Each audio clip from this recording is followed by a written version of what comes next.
E vem de novo pela direita com Tássio, levantou, Salatiel de cabeça, é gol!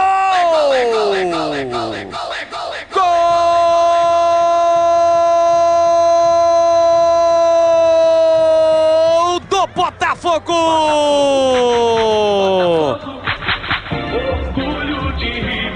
Salatiel tem a 9 estampada na camisa. O Botafogo martelou, o Botafogo pressionou e foi coroado com o primeiro gol que chega com o Salatiel. Jogada pela direita do Tássio, recebeu livre no fundo e cruzou na medida para Salatiel. Ele deu uma afastada, um passinho para trás para se livrar do zagueiro e meter a cabeça na bola, indefensável contra a Betri Pegorari, que no contrapé não pôde chegar.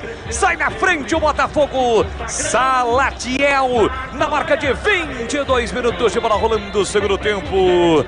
Tá registrado, o gol é do Pantera do Botafogo, é de Salatiel.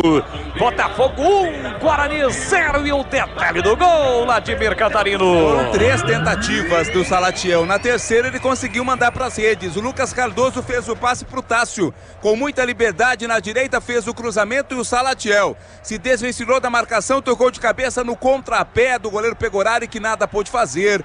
O Botafogo está na frente 1-0.